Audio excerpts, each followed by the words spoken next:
Olá, boa noite. Hoje tem um conteúdo um pouco mais abrangente, tá? Eu queria só começar. Semana passada a gente estava voltando, né? Retomando as coisas e o foco era preparo. E como tem muito meus amigos de equipamento sempre estão aqui presentes, ajudando a gente e tudo, né? A gente falou bastante, fugiu um pouquinho para os equipamentos. Então eu vou retomar algumas coisas, na verdade só dois assuntos, que foram duas perguntas que foram enviadas, né, pra gente, tá? Uma foi da Jéssica, tá? De preparo de amostra, e ela colocou uma situação bem interessante, né? Então, por exemplo, tem algumas situações que a gente precisa encarar na farmacêutica, né? Aqui ela comentou sobre amostras de dissolução. Então, em alguns momentos, em algumas situações, né, a gente só precisa tomar cuidado com essas análises no sentido de valores esperados no final, tá? Então, por exemplo, vocês viram que na enquete eu coloquei bastante a questão de você faz análise de teor, você faz análise de teor por ICP-MS, né? Poxa, teor é uma concentração bem alta. Gente, é possível? É possível, sempre é, né? Colocando uma diluição maravilhosa, né? Pegando pouca amostra, diluindo bastante, a gente consegue, né? Lembra que essa curva ela tem que encaixar em microgramas por litro no seu ICP-MS, tá? Quando eu faço teor. O que acontece? Quanto mais você desce a curva de calibração, a sua faixa de variação de resultado vai, não vou dizer piorando, mas vai variando mais, tá? Se vai variando mais, é bom, sempre importante, a gente controlar essa variação, porque senão pode ter uma percepção que o resultado está fora, ou está errado, etc, né? Bom, então o que acontece? A pergunta aqui da Jéssica foi a respeito das amostras. Se eu estou fazendo dissolução, já trabalhei com dissolutor, hein?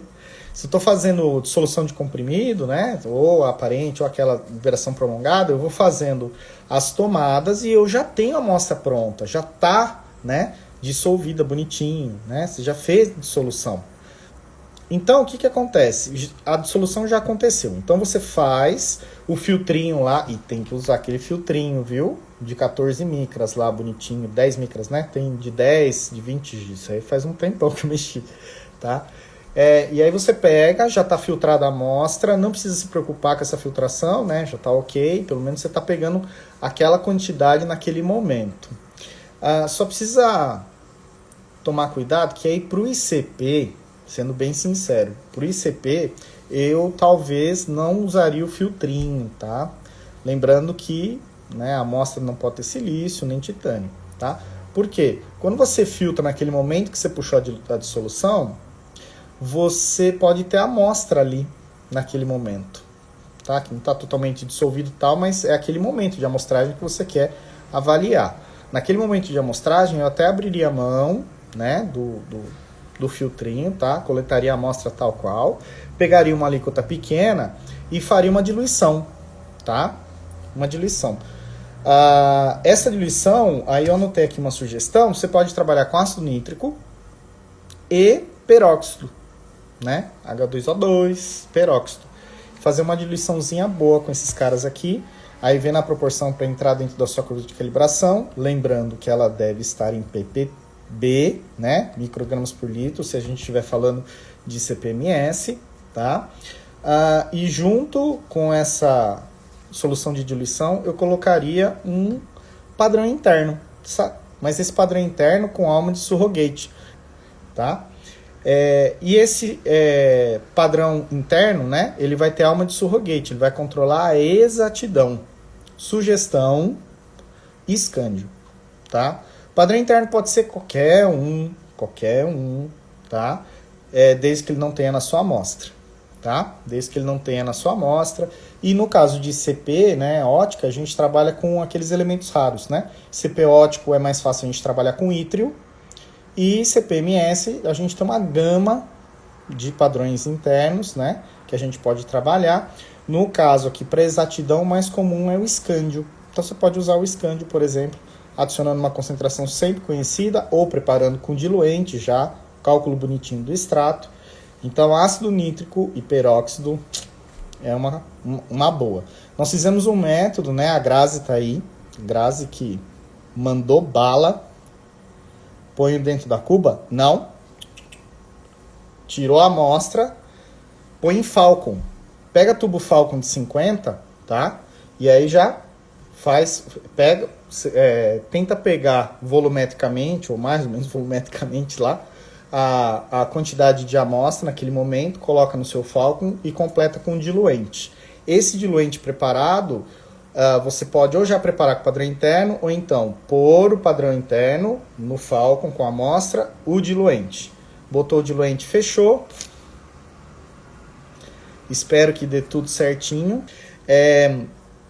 E aí põe no tubo Falcon, pau no gato, né? Agitou, vê se abriu bonitinho a amostra. Aparentemente, se você está optando por não preparar em forno, verifica se, né, ela está homogênea, etc, etc, etc, tá? E toca a ficha. E aí esse padrãozinho interno de escândio, obviamente, se ele variou, você pode até assumir ele no cálculo como correção, tá? Porque ele está controlando seu preparo. É um padrão interno com alma de surrogate, que a gente chama, tá? Carinhosamente, tá? É diferente daquele padrão interno que vai na introdução da amostra, lá na bombinha de 3 canais. Aquele é padrão interno com alma de padrão interno. Aquele cara lá, ele vai controlar a precisão. É interessante ter os dois? Putz, Se você puder pôr na sua abordagem, coloque, tá? A única coisa, todo controle de qualidade, nós vamos discutir na próxima, tô dando spoiler, hein? Na próxima live a gente vai discutir sobre isso, tá? Todo controle de qualidade, ele tem que responder 2 perguntas. Por quê e pra quê? Se você adotou um controle de qualidade que não responde o porquê você pôs ele, pra que ele serve, tá? Qual resposta você vai ter? Não faz sentido. Às vezes a gente pega alguns métodos que tem um montão de controle de qualidade, assim. E aí, óbvio, o pessoal vai fazendo no automático. E aí você começa a olhar, você fala, poxa, esse aqui tá redundante, de repente não precisava desse, esse é interessante, esse não. Então, o basicão aí é a gente controlar a exatidão e precisão, tá? Às vezes, por exemplo, Jéssica, você vai notar que é teor, né?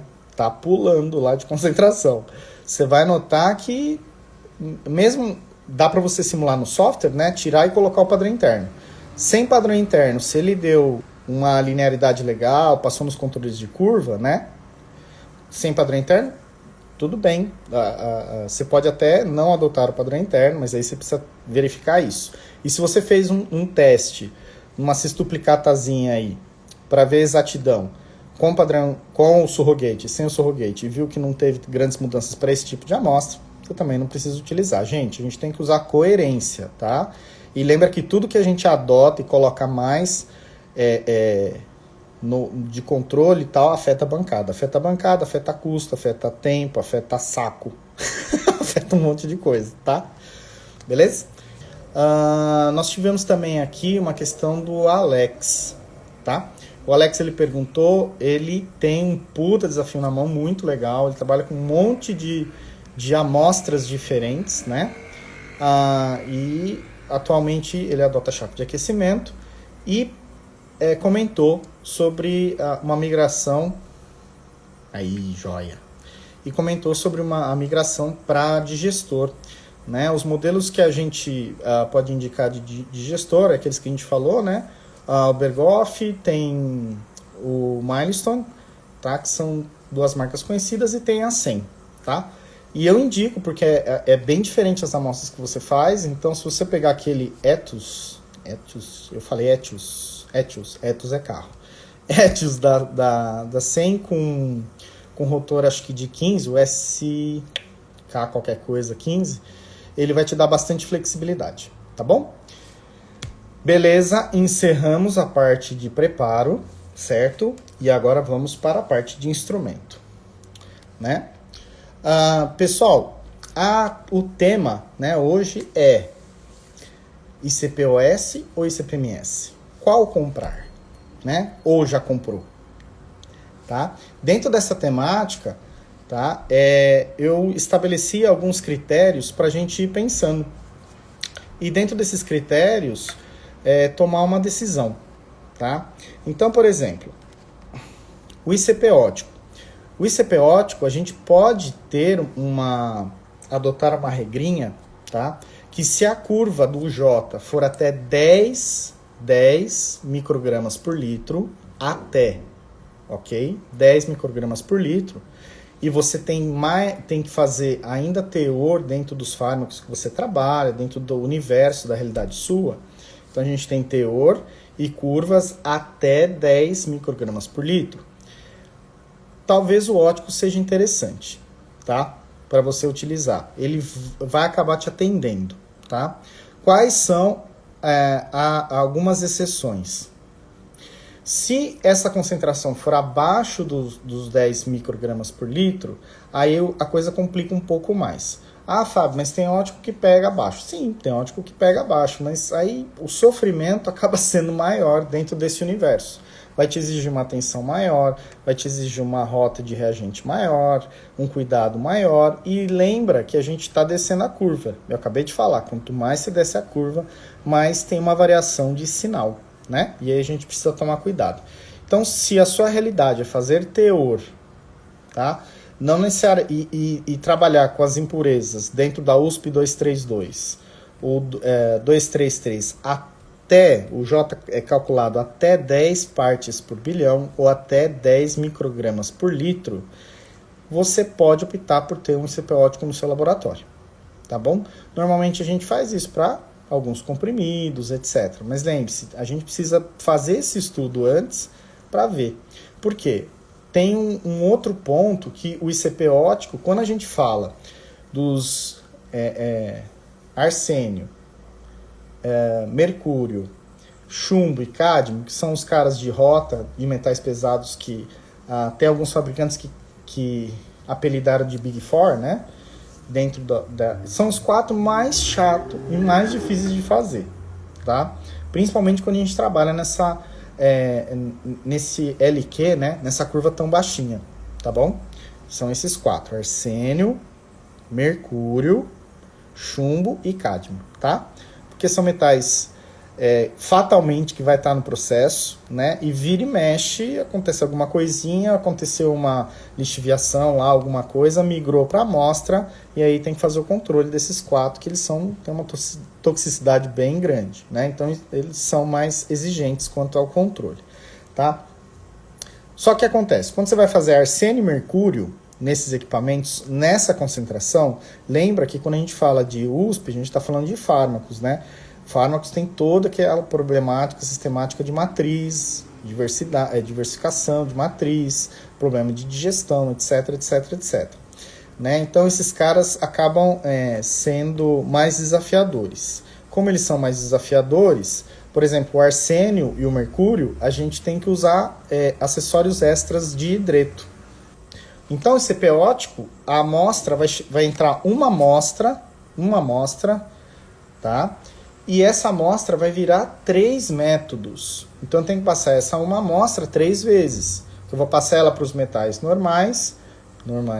Os metais, por exemplo, no nosso quadro dos 4 alvos aí, eu vou passar para os metais chumbo e cádmio. Depois, eu vou passar para o mercúrio. E depois, vou passar para o arsênio, tá? Algumas situações você consegue fazer eles juntos, algumas situações não, aí depende da abordagem do método, tá? Obrigado! E veio da gente. Para que serve gerar um hidreto para os metais pesados? Sim, somente para arsênio, selênio, mercúrio, antimônio e estanho, dependendo do instrumento. A ideia do hidreto é ele estar estável, tá? E estar em um estado iônico só. Tá? Então é feita toda uma pré-redução que a gente chama, né? Que você pode ter esses caras em vários estados iônicos. Aí você faz um preparo prévio, depois gera o hidreto é muito mais estável, então nessas concentrações mais baixas, né, a gente consegue fazer esse tipo de determinação. Tá? Val, bem-vinda e obrigado. Joia? Então quando a gente fala de CPOES, a gente pode adotar essa sistemática, até 10 microgramas por litro, legal, tá? Para a nossa área. E lembrando que se a gente for fazer os 4 mais complicados, uma amostra vira 3, tá? Vira 3, né? E aí a necessidade do hidreto acaba sendo importante pela complexidade da matriz. Se fosse água, água já é meio complicadinho, viu? Fernando, e quando se acopla um nebulizador ultrassônico, é necessário gerador de hidretos? Fernando, excelente pergunta, tá? A ideia do nebulizador ultrassônico é você aumentar a capacidade de nebulização, para dentro do ICP, né? Então você tá com uma amostra que ela deve ter um TDS alto, razoavelmente alto, né? E aí você acopla. É difícil hoje a gente achar esses nebulizadores, tá? Mas, enfim, tem uma alternativa bem interessante, tá? Dependendo da concentração, né, que você está trabalhando, normalmente, mesmo com você aumentando esse arraste para dentro da chama, né, aumentando essa arraste dentro da chama, ainda fica desafiador esses caras, né, sem o hidreto, tá? Não vou falar para vocês que a gente não consegue uma concentração baixa, a gente consegue, mas dependendo do limite que a gente for trabalhar, também não vai resolver, tá? A gente tem que partir para outro tipo de introdução de amostra e de preparo de amostra. O ideal quando a gente fala em amostras farmacêuticas, tá? O ideal atende... Boa pergunta. O forno de grafite atende a USP 232 e 233? Olha, em termos de... Se eu for olhar a USP tal qual,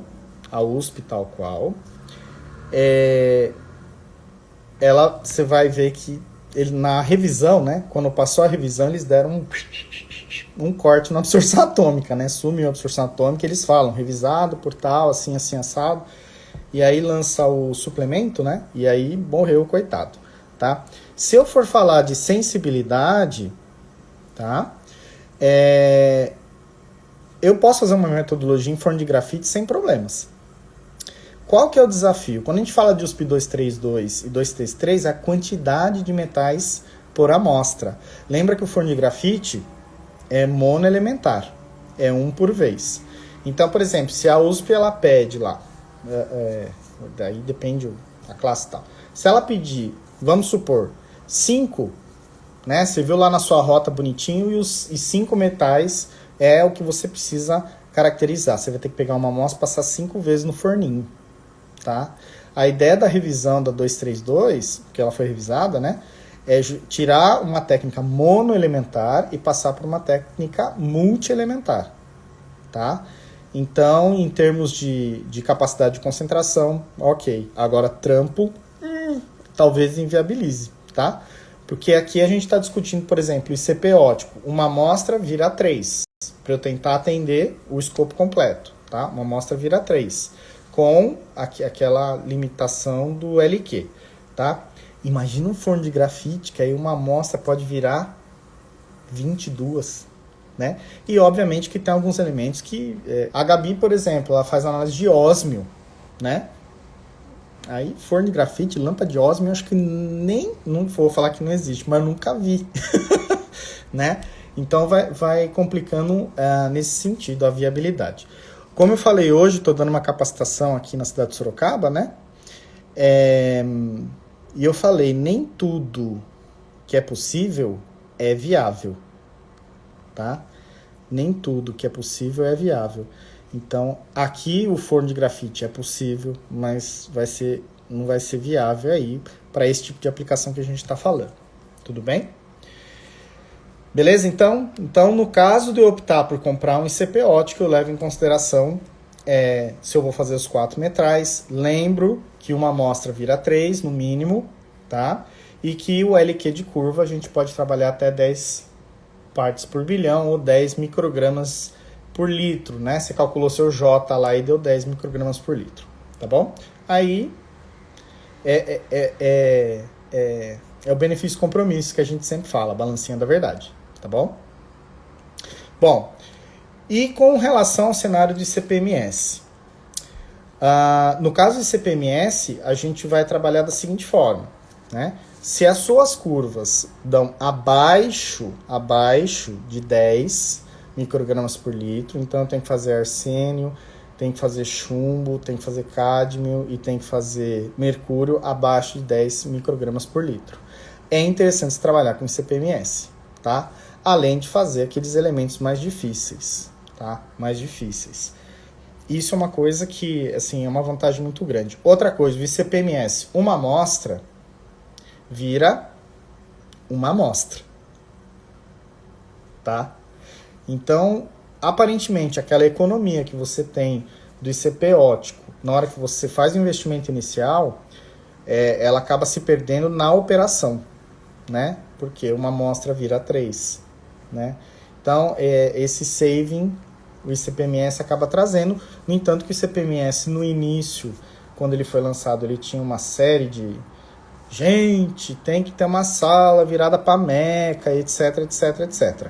E hoje o ICP-MS está se popularizando, ele está entrando, né? Aí não precisa mais de uma sala classificada. É legal ter, é legal, mas enfim, hoje ele já está um pouco mais popular, o valor começou a ficar mais atrativo, etc, etc. Tá bom? Então lembre-se disso. Então abaixo de 10 partes por bilhão na curva, no cálculo de J, tá? No LQ, cálculo de J a gente vai ver na live que vem, tá bom? A gente opta por ICP-MS, tá?